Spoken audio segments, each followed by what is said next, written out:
Hey everyone, welcome to the video. Let's go over the FanShield 500 at Phoenix Raceway in beautiful Phoenix, Arizona. And we finally get a break from Mother Nature this weekend. Looks like it's going to be clear sky, so we don't have to worry about any rain ruining our Sunday plans. And also, green flag will be on Sunday at 3:30 p.m. Eastern time, so just make sure you get your lineups in before lock. But before we continue, as always, if you guys could just leave a like, and I know it's something really small, just leaving a like on a video, but actually last week was my most liked video ever on YouTube. We got around 280 likes. So if we get to 300 this time, that'd be absolutely awesome. And like I said, I know it's something really small, but the more engagement I get on my videos, it helps me on the YouTube algorithm, which gets me more people to watch my videos, which obviously helps me out. So do appreciate that. And if you're new to the channel, please hit the subscribe button. Really helps me out. Really appreciate it. I'm going to be here all NASCAR season long trying to break down these slates and just trying to help you guys build better NASCAR lineups. So if you're going to be sticking around, you might as well hit that subscribe button and turn on the notification bell so you get notified whenever I post a new video. And if you want to follow me over on Twitter, I'm at Pennell16. I'd highly recommend following me on Twitter because, one, I want more followers, and two, if you guys don't know where to look for NASCAR information, I know a lot of you might not know exactly where to look for good NASCAR information from beat reporters. Well, I do, so I try to retweet as much important information that I can, and then you guys can just see what I retweet, or I'll tweet some stuff out myself if you just want to follow me. So feel free to do that. You can also feel free to hit me up on Twitter. And if you want to come over on Patreon, it's always much appreciated. We're getting close to 100 patrons. I'm only like a couple of ways. So if we could get to 100 patrons, that was my goal when I first set it up. That would be absolutely awesome. Then I'd have to make a new goal, but there's nothing wrong with making new goals. That means you're hitting your first goal, which is good. So if you're doing some over on there, it's much appreciated. You hit that link in the description below, and it will take you to my Patreon page, which happens to look like this. Alright, so if you hit that link in the description below, it's going to take you to my Patreon join page where you can get access to whatever content I put out. I do NASCAR, I do NBA, I do MLB when that's coming up, which is this month, and I also have an all sports package which gets you access to every single sport I do. You can save a couple of bucks or like $10 or whatever by getting the all sports package. Then you get put into all my Discord chats. But I assume most of you are interested in NASCAR, so it's right here. It's $10 a month. That's like what, $250 a race, and you get access to all of the extra content I do. I do preview my NASCAR sheet for you guys on the video, just to go over data points and things. But I have a lot more stuff to it than just what I preview to you guys. So if you do get access to it, you get access to my entire NASCAR model, my cheat sheet, my data sheet, my Discord chat, where if you sign right up on Patreon, I have it integrated where it'll put you right into my private chat, and you can chat it up with me all day. You can just hang out. You can make jokes in there. You can ask me serious questions. We can go over lineups and stuff. I don't really care. Just hit me up at all points of the day. I'll probably answer you unless I'm sleeping. And then you get access to my projections, which if you actually ran my projections last week into a lineup builder, I don't have my own lineup builder, but you can upload my projections into an optimizer, and it would have gave you the winning lineup in the piston. So I think the projections are pretty rock solid. And you can get access to my core plays, my weekly article where I break down strategy, my favorite dominators, my favorite place differential plays, my favorite cheap drivers, my fades, and lineup construction. I do all that in my article. And then you get access to my tier rankings and my GPP exposure. So guys, I can tell you guys all the guys I like, but if you get access to my exact GPP driver exposure, it's where my money's going. So it's just good transparency. And as you can see below, it says included Discord benefits. So if you guys are interested, hit the link in the description below and you can join up on Patreon. It's still the beginning of the month, so it's still the best time to join on Patreon, because if you guys don't know anything about Patreon, best time to join is the beginning of the month. Okay, sorry for the long commercial. I got to do it though, so let's get into this race breakdown.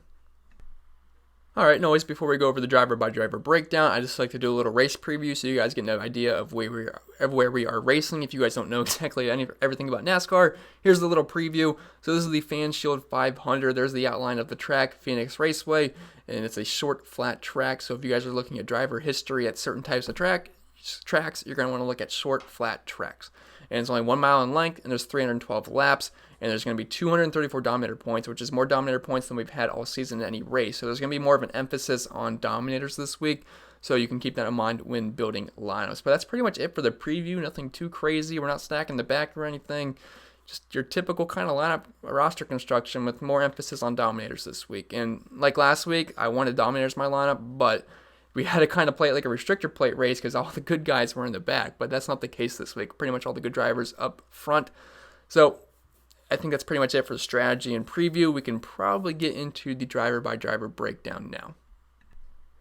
And as I always say, these aren't my most polished thoughts. I have everything in my spreadsheet updated, and we're pretty much going through it together because this is the first. I mean, obviously I've looked at it all week, but this is my first time like just fully digesting and talking it through.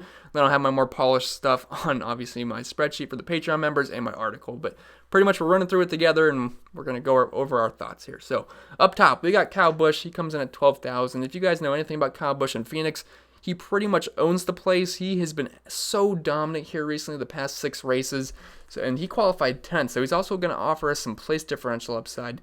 Now, the thing was, he wasn't that fast in practice. He was 17th in the 5 lap, 13th in the 10 lap, and 13th in the 15 lap. Did not make any 20 or 25 lap runs. Not many cars did.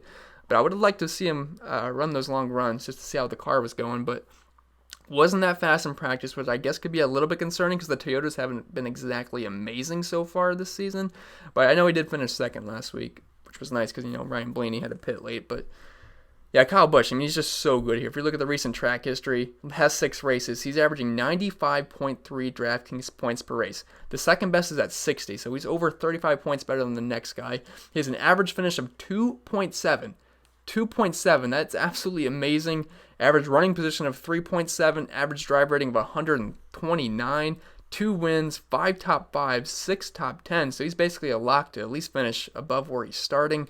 And he's averaging 100.8 laps led. 100.8 laps led per race and 49.2 fast laps. The guy's been absolutely dominant here. I think he's a very strong play. Now, do I have concerns about the Toyotas so far this season? Yeah, because Chevy has been looking a lot more dominant, as has Ford. But I'm willing to bet on Kyle Busch performing very well at Phoenix.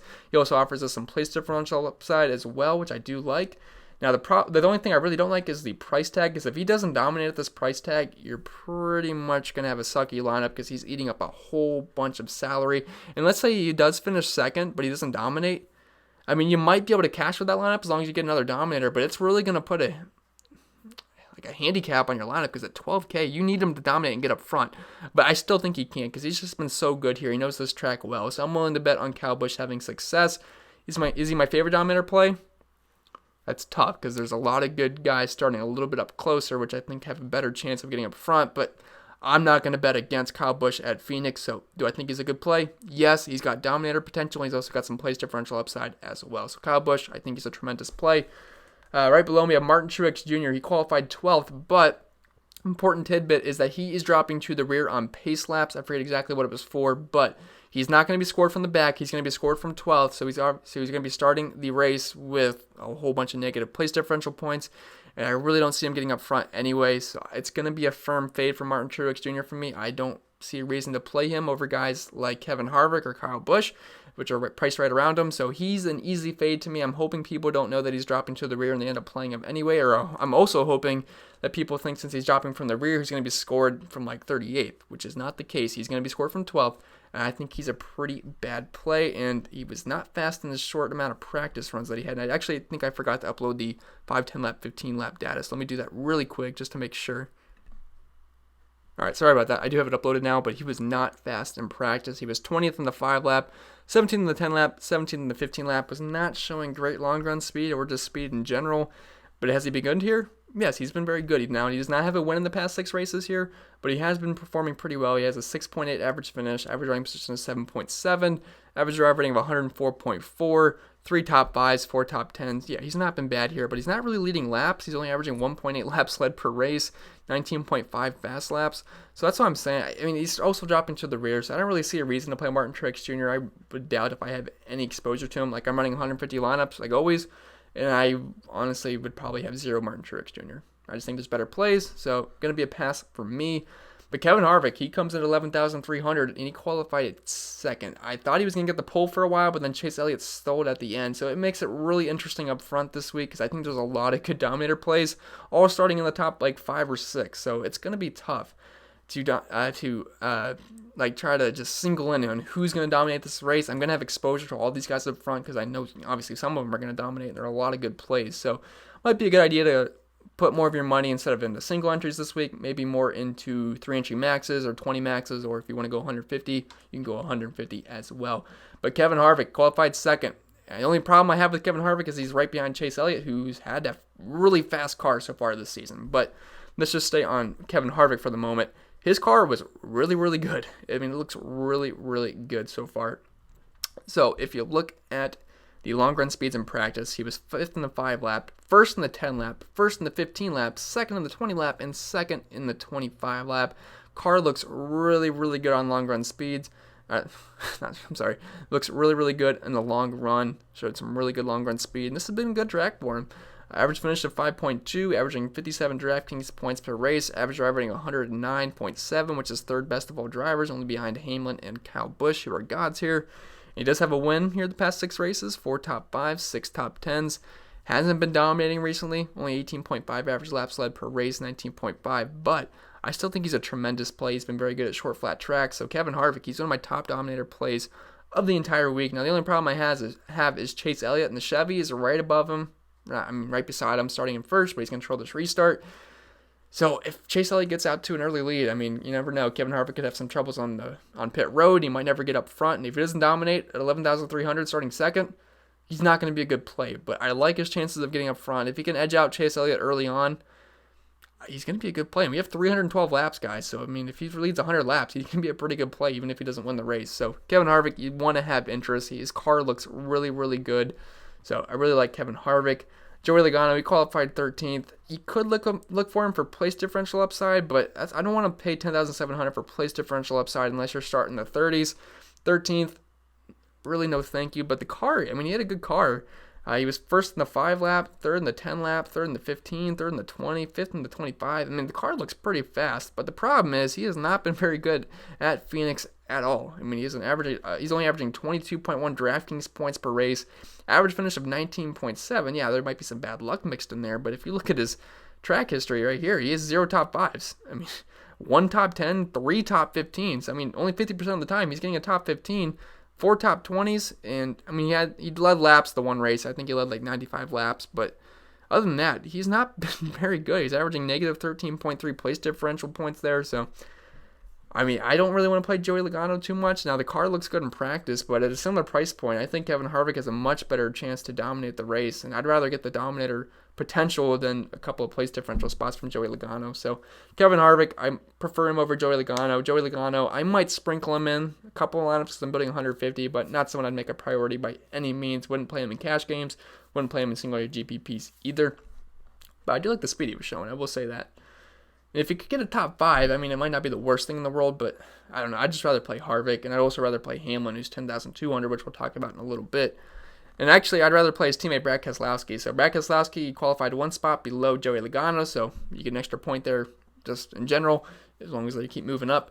And 10,400, he's also 300 cheaper, and his car was right up there with Kevin Harvick as being one of the best cars in practice. If you look at P2, he was 4th in the 5 lap, but it got really good on long runs. 2nd in the 10 lap, 2nd in the 15 lap, then he was 1st in the 20 lap, and 1st in the 25 lap. So it looks like him and Kevin Harvick have the best long run speed cars so far.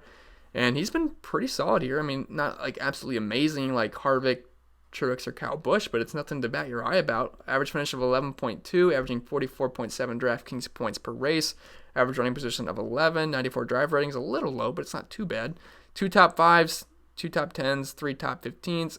He's not my most favorite play in the world. I'd rather play Denny Hamlin, but Brad Keselowski could get you place differential points, and you never know. He might get up there and lead some laps. So Brad Keselowski, he's fine. Don't mind it. And he's actually pretty good at short, flat tracks.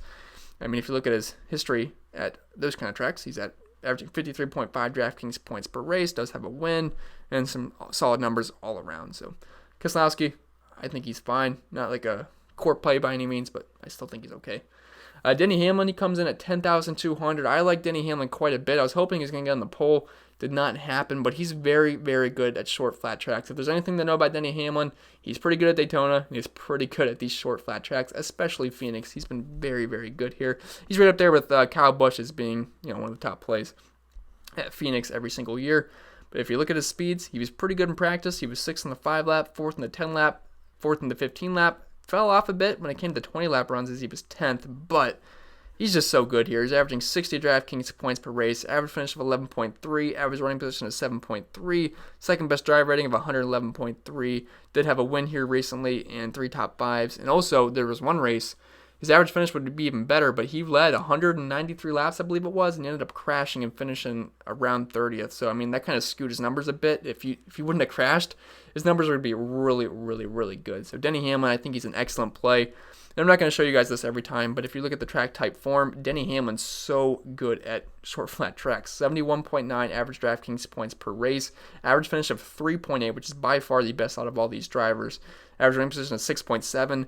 2 wins, 8 top 5s, 8 out of 10 times top 5, 10 top 10s. So he's going to have probably a good race here unless he runs into trouble. Would not surprise me if he gets up front and leads laps early. The only problem is, I mean, Chase Elliott's in front of him and Kevin Harvick's in front of him, so it's not like he's going to have an easy path just to get around like Jimmie Johnson and Clint Bowyer like last week for Alex Bowman. But Denny Hamlin, he's just so good here. I'm definitely going to have some exposure to him. So really hoping Denny Hamlin can get up front and lead some laps here at Phoenix, and I think he's a pretty good play. Ryan Blaney, 9,900. His price is getting up there, but it's really good to see him have a great season so far. He's been like the best driver this season. I mean, he dominated in that last race, Fontana. He was pretty good at Vegas, obviously, and then he almost won the Daytona 500. So, yeah, Ryan Blaney certainly got to have interest. Car looked solid in practice, not as good as some of these other guys, but still 11th in the 5 lap, 6th in the 10 lap, 6th in the 15 lap. Fell off a little bit in longer runs at 9th in the 20 lap, 8th in the 25 lap. It's still not too bad. And he also signed his contract extension with Penske, so not that it really means anything, but I don't know why I brought it up, but hey, it's fine.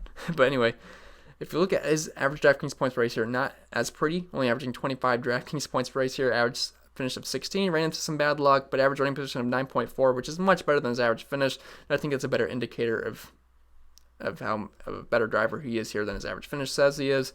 An average driver rating of 94.6, 2 top 5s, 2 top 10s, and then list goes on. He's also led some laps here before. So Ryan Blaney, I think he's a pretty solid option. He's pretty good at short flat tracks. He's become pretty good at shorter tracks. So Ryan Blaney, he's fine for tournaments because he did qualify 5th, and he's right behind guys like Hamlin, Harvick, Chase Elliott, and Kyle Larson, who are all good plays. So he's going to have to dominate too to pay off his price tag, because even if he finishes like 3rd or 4th, it's really not going to pay off too much. So he's only a tournament play for me. Just hoping he gets up front and has a fast car, but he's been great so far this season, so I could definitely see it happening. But not something I'd play in cash games because there's really no place differential upside. There's a lot of good cars right in front of him. Now, Chase Elliott, he's the guy that got the pull at 9,600. And coming into the week, I was telling you guys in my Discord chat that I had some interest in Chase Elliott because of how fast the Chevys are this season. You know, they got the new body. Seems like they got the best cars so far. They've been showing a lot of speed. Chase Elliott and Alex Bowman both been fast this season, and also Jimmie Johnson's been having a good year. So, yeah, Chevys are fast, and Chase Elliott got the pole, and he's already dominated a race so far this season. Probably would have won the whole thing, but he ended up wrecking. What did he get? Something with his rear left tire, or yeah, something with his tire, but ended up ruining his race. But he was on his way to crushing that slate. But his car looked good in practice. 3rd in the 5 lap, 8th in the 10 lap, 8th in the 15 lap, 5th in the 20 lap, and I mean, I don't see a reason why to not like Chase Elliott here. He's averaging 36 DraftKings points per race, which is not amazing, but average running position of 9.6, average driver rating of 102.1, 2 top 5s, 4 top 15s. I think he's going to lead some laps here early on. Now, do I have some concerns that Kevin Harvick's right behind him and Denny Hamlin?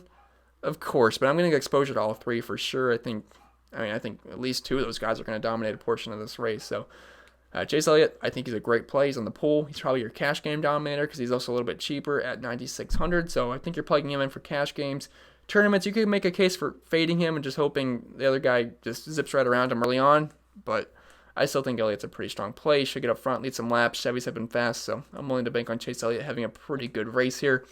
Alex Bowman, 9,300. He qualified 8th.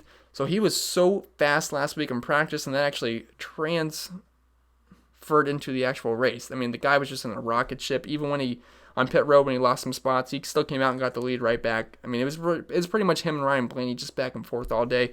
But yeah, Bowman was really, really good. Now, he didn't really run too much in practice. He was 13th the 5 lap. I don't know if there's just any data I'm missing, but as far as I saw, he didn't run any 10 lap or 15 lap data. I should probably double check that for you guys. But anyway, he's not really someone I'm too interested in this week because I just think there's a lot better plays that are right around his price range. Like, I'd rather play Kyle Larson at 8,800 because I think he's got more dominator potential, even though he was not fast in practice. But I'd much rather play Chase Elliott. I'd rather play Ryan Blaney because he's been better here than Alex Bowman has. And Denny Hamlin's kind of pushing it for the price range. But Yeah, I'm just not really on Alex Bowman. I feel like what he did last week's going to carry over on ownership, or especially for people that are just casual NASCAR fans or just looking at box scores. But not really someone on my radar. Not been his best track by any means, only averaging 1.3 DraftKings points per race. Average finish of 25.3. Is there some bad luck mixed in there? Yeah, for sure. But I mean, still, it's just not that great. Average running position of 18.3. Only a 68.7 average driver rating. No top 5s, no top 10s, a 1 top 15, and only 1 top 20. Not the best place for Alex Bowman, and he's not that great at short flat tracks either, because in a 10 race sample size, he's only averaging 18.5 DraftKings points per race. So it's probably going to be a pass for me on Alex Bowman. I know Chase Elliott doesn't have the best history at short flat tracks either, but I mean, he's on the pole. Chevy's been fast, so I'm willing to give him a break. But yeah, Bowman, probably not going to get there. Jimmie Johnson, he qualified 21st. Now, he's 9K, so he definitely has some place differential upside. Not been his best track in the world, but, I mean, qualifying 21st, you got some place differential upside, but I feel like I'd rather play Kyle Larson for the dominator potential, but Jimmie Johnson is certainly the safer play. You could play him in cash games, and because he's going to get you a positive place differential, but you're paying a pretty penny. It's not like he's 8K or 7K or anything. He's 9,000, and I don't know. I'd rather get a chance at a dominator around that similar price point, which I think Kyle Larson can offer you that, as well as Chase Elliott. So I'm probably not going to have too much Jimmie Johnson. Am I going to end up on a little bit of him? Sure, but it wasn't like he was a rock star in practice either. He was 15th in the 5 lap, 14th in the 10 lap, 14th in the 15, 15th in the 20. I feel like he's probably going to finish around anywhere from 12 to 15. I think that's a fair assessment. And 6 place differential spots for 9,000? I don't know. It just doesn't seem that worth it for me. And if you look at his average finish, it's 16.5. I mean, that's like, 5 on average, 5 place differential points. And not going to lead any laps. He's not going to get any fast laps, maybe a couple. But I don't know. I just don't really see playing Jimmie Johnson this week at that price tag. Average running position of 14.3, 2 top 10s, 4 top 15s. I mean, like I said, he's probably going to finish anywhere from 12 to 16, which it's okay, but it's not like, probably not going to win you a tournament. I mean, you could just play him in cash games just to get the place differential upside, but I don't know. I'm just not really that high on Jimmie Johnson this week. Kyle Larson, I have more interest in Kyle Larson. I know he did not show that much speed in practice, but he's got a good history here. But again, the practice numbers are a little bit concerning. He was slow. 18th in the 5 lap, 19th in the 10 lap, 19th in the 15 lap. That's kind of sucky, but he's been pretty good here. He's got 3 top 5s, 4 top 10s, 4 top 15s, obviously. But, average DraftKings points per race of 38.1, average finish of 12.2, average running position 11.7, 97.4 average driver rating. He's been pretty good here. So, Kyle Larson, he is on my radar. Not my most favorite play in the world, but he's starting 4th. I don't know. Maybe the speed just didn't show up in practice. Maybe they fixed it. They got a better race trim. I mean, starting 4th, though, he could get up front. He certainly could. Now, do I think it's the most likely scenario? I do not, but he's also only 8,800, and if he can get up front and dominate at that price tag, I mean, it's going to pay off pretty nicely. So Kyle Larson, he's on my radar for GBPs, not probably going to get there in cash games. Eric Jones, he qualified a little bit too high, but this hasn't been a good track for him, I will say that, but I don't know, qualifying 11th, it's a little rough, but practice speeds, it's kind of right where he's going to be starting. He qualified 11th, and as you're going to see, 10th in the 5 lap, 11th in the 10, 11th in the 15, and 11th in the 20. So I feel like he's pretty much going to finish right around 10th. So that's not a lot of upside at 8,500, but this has been a good track for him. Average finish of 12, and he does have top 5, 4 top 10. So, I mean, just the probability from what he's been doing, it's going to move up some and finish in the top 10, but, it's just not a lot of place differential upside starting 11th, and I feel like there's just some better plays around these price ranges. So you can maybe take a couple of sprinkles of Eric Jones in your lineup, but not someone I'm too high on. I gotta take a water break 1 second.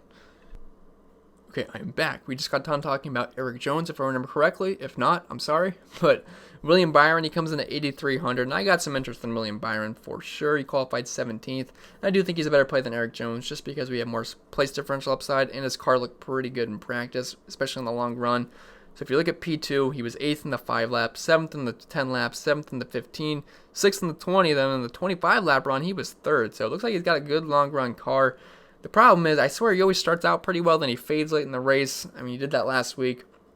I still think Byron's a pretty solid play. Average finish of 15.5, which I know is not amazing, but does have a top 10 here, 2 top 15. So I'm willing to bet on William Byron to perform pretty well. And the Chevys have been fast this season. All the Hendrick Motorsports cars have been pretty good. So I think William Byron's a pretty solid cash game option just because of his price tag and where he's starting. And he's been good at short flat tracks. Average 41.2 DraftKings points per race, 3 top 5s, 4 top 10s, 6 top 15s. So I think William Byron's a pretty solid, safe play. Kurt Busch, he comes in at 8,100, qualified 7th. Kurt Busch just tends to qualify a little bit too high for my likings. And he usually tends to be a little bit more expensive than I'd like him to be. But they did drop his price to 8,100. I forget exactly what he was last week, but I feel like he was closer to 9K. But, I mean, qualified 7th, I feel like it's probably going to be right around where he finishes, maybe a little bit even further back. But the car looked pretty decent in practice. He was 9th in the 5 lap, 9th in the 10 lap, 9th in the 15 lap, then top 10 in 20 and 25 lap runs. But not been his best track in the world. Only an average finish of 17.7, only averaging 31.3 DraftKings points per race, only 1 top 10, 0 top 5s, 3 top 15s.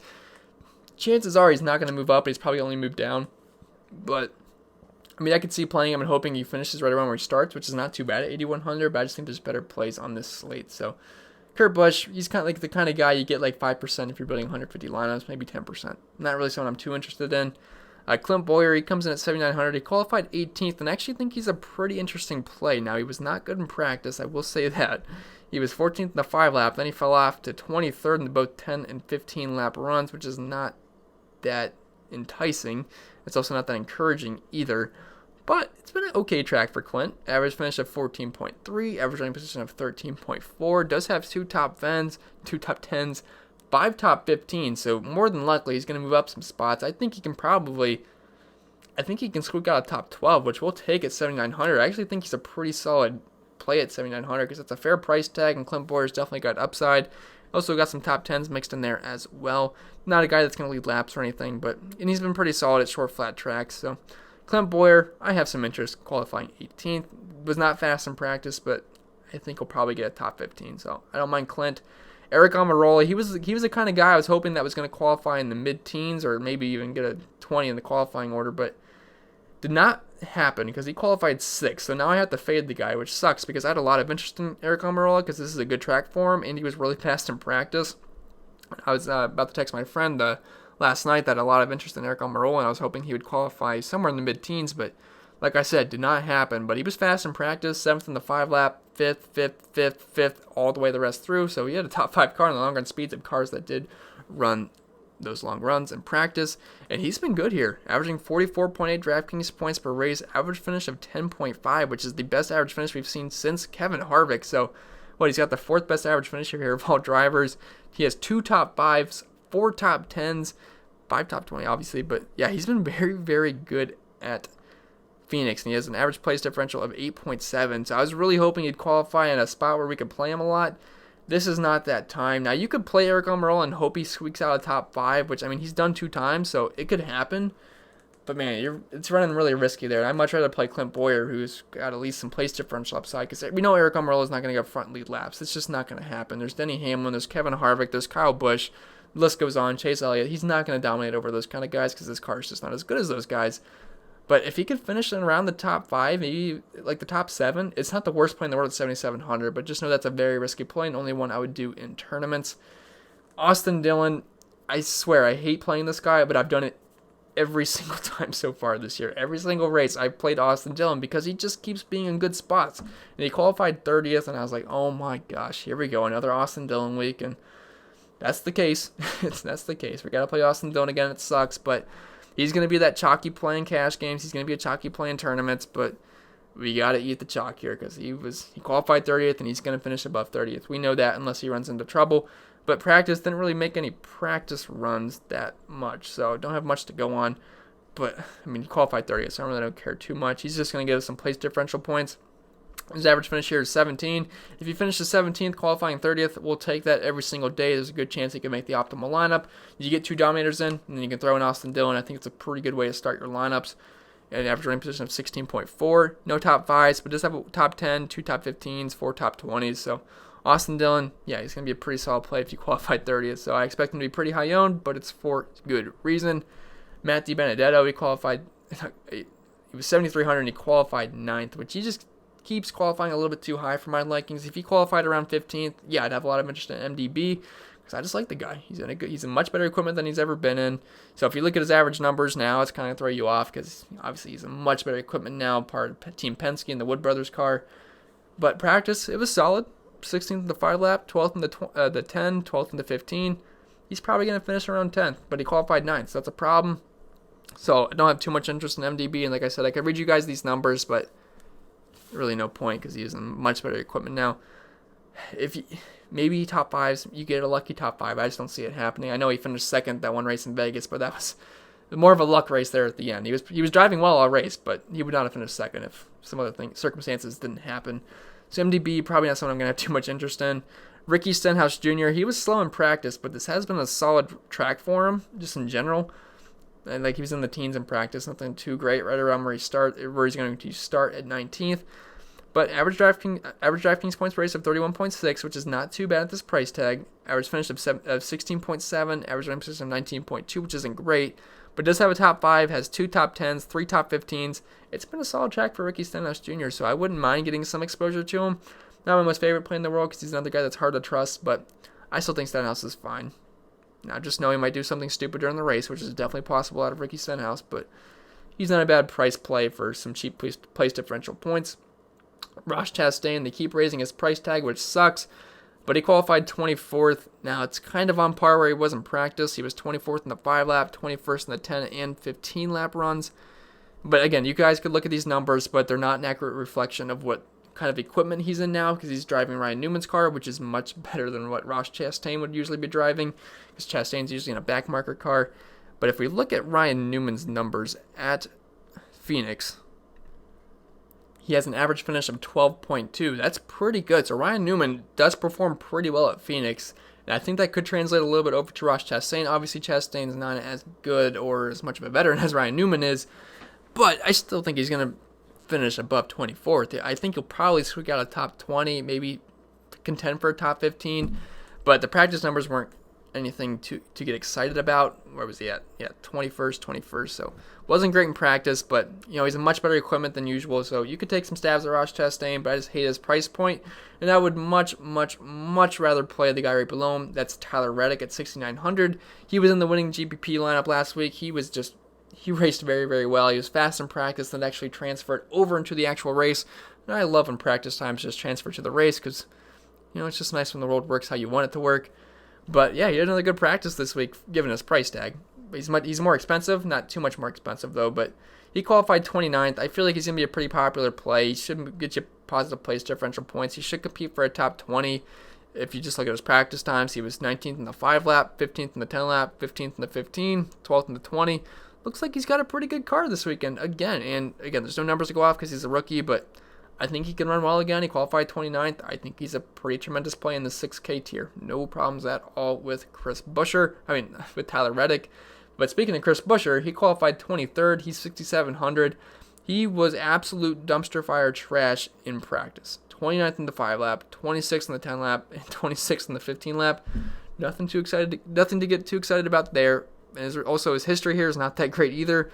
Only average finish of 23.8, average running position of 25.2. Yeah, I know he's in a different car now, but man, that's a little bit of rough numbers. But the fact that he's 6,700 and he qualified 23rd, he's in play just because of his price point. I'd rather play Tyler Redick because he showed stronger speeds in practice. But I don't hate Chris Buescher. If you're in a pinch at 6,700 left, I think you could do worse than Chris Buescher. Christopher Bell, he just continues to have an awful season. He qualified 15th. That's just a bit too high for me. Practice didn't look too pretty, and it's just hard to trust the guy right now. So he's probably going to be a guy that I'm just personally not going to have too much. Maybe he makes his way into like one or few of my lineups, but other than that, not playing him in cash games, not playing him in single entries. So Christopher Bell is not someone I'm really too interested in. They got to get these Chris's away from each other. It's messing me up. But right below him, we have Cole Custer, who looked pretty fast in practice. And I was kind of thinking he could be last week's Tyler Reddick in terms of being cheap, starting around 20 and showing good speeds in practice. Unfortunately, he qualified 16th, but he's only 6,300. And let's just say he stays around 15th. 6,300, we'll take a top 15. Not saying it's the most likely scenario, but his car did look pretty good in practice. I mean, he was 12th in the 5 lap, 10th in the 10 lap, 10th in the 15 lap, 7th in the 20, and 7th in the 25th. It looks pretty darn good. So if you just trust the practice numbers, I don't mind Cole Custer here. It's a pretty good price point. He's got a lot more upside than guys like, I shouldn't say he's got a lot more upside than guys like Ty Dillon or Bubba Wallace, because that's not really true. But, so I guess you can figure out what I was going to say. But I like Cole Custer. I mean, he's got top 15 potential just looking at these practice speeds. I know it's hard to trust a rookie. You don't have any numbers to go off either because obviously he hasn't made any cup races here. But I don't know. I think Cole Custer's fine at this price point. So you can certainly look his way in tournaments. Probably more of a tournament play than cash game play just because there's obviously the potential of him losing spots. And you have Ty Dillon right below him that's starting 25th and Bubba starting 27th. So I think he's a stronger tournament play than he is in cash games. But right below him, we have Ty Dillon, who's probably the best cheap play of the week. He qualified 25th, and I was going into the week, and I was hoping Ty Dillon would qualify pretty bad because this is a pretty strong track for Ty Dillon. If you look at his track history here, he has an average finish of 18.5, averaging 32 DraftKings points per race. That's not bad for Ty Dillon. He has 4 top 20s, 1 top 15. Practice wasn't great for him, 20th in the 10 lap, 20th in the 15 lap, but he was 14th in the 20 lap, so it's actually not too bad for someone at this price point. So Ty Dillon, he's probably my favorite cheap play at the moment. Him and Bubba Wallace are all pretty good plays, as is Daniel Suarez, but we'll get to them in a little bit. So right below Ty Dillon, we have Bubba Wallace. He qualified 27th. Not as good of a play as Ty Dillon in my opinion, but he also qualified 2 spots further back, and he's also a little bit cheaper, so I think you can mix your exposure from Bubba Wallace and some of these other cheap drivers. I'd much rather play Ty Dillon over Bubba Wallace. I wouldn't say you split your exposure between the two of them. But if you're in a pinch and have to play someone other than Ty Dillon just to differentiate your lineups, I think Bubba Wallace is a pretty good starting point. Didn't really do anything in practice, so we don't have anything to go off of. He was 28th in the 5 lap, but he could squeak out a top 25. He's got an average finish of 21.3 here, average running position of 24.3. Does have a top 15, so Bubba Wallace, I don't hate him. If you're in a pinch, he's a cheap guy. Nothing too much you can go into in detail on these kind of guys. They're just got to hope they move up, and I think Bubba Wallace has that opportunity. John Hunter Nemechek, he's been a guy I've been playing a lot this season. He's really not let me down too much. Now, the problem is, I would have interest, but he is dropping to the rear of the field on pond pace laps, which I guess doesn't affect him too much because he's qualified near the back anyway, but it's just added extra. You know, you got to pass some guys, so I just don't really like John Nemechek that much. Would I stay away from him completely? No, I don't think it's going to be too much of a hindrance on him, but just dropping to the rear really's never helped anybody. So Nemechek, he's kind of whatever. If you have 5,800 left and you want to play him, I get it. I'd rather play Daniel Suarez, but he was faster than Daniel Suarez, I will say that. But Nemechek's okay. He's just one of those cheap lineup fillers. Daniel Suarez, he qualified 31st. The guy he's pretty much just driving a lawnmower. He's been finishing races, which is nice at least. And at least his car started on lap 1 last week, which did not happen in Vegas. That was embarrassing.